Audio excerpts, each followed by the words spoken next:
Connaissez-vous la première femme française directrice de quotidien?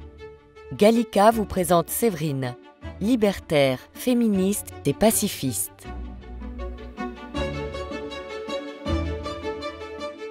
Pionnière, BNF Gallica raconte celles qui ont fait l'histoire.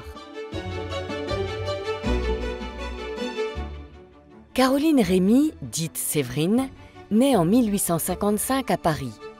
Mariée à 17 ans, elle fuit très vite la brutalité de son époux.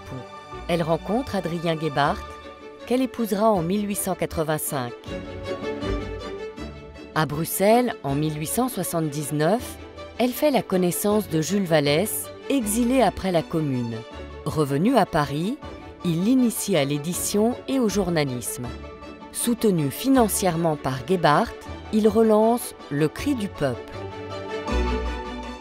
En 1885, Séverine perd son ami et mentor.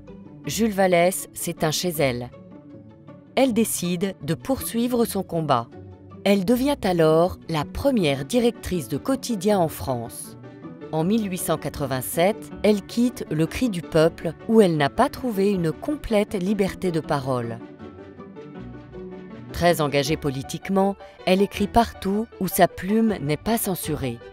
En 1897, avec Marguerite Durand, elle fonde un quotidien entièrement féminin, La Fronde. Elle prouve ainsi que les femmes peuvent réussir dans le monde très masculin du journalisme. Elles y défendent le progrès social, l'éducation mixte, l'égal accès à toutes les professions et au droit de vote. En 1899, Séverine couvre le procès en révision de Dreyfus et s'engage en sa faveur. Certains titres, anti-dreyfusards, lui ferment alors leurs pages. En juillet 1914, elle organise une manifestation mémorable de suffragistes. La guerre interrompt le mouvement. Séverine s'investit dans le pacifisme. Sa dernière apparition publique en 1927 sera pour défendre Sacco et Vanzetti, militants anarchistes accusés de meurtre aux États-Unis. Séverine s'éteint en 1929 à Pierrefonds.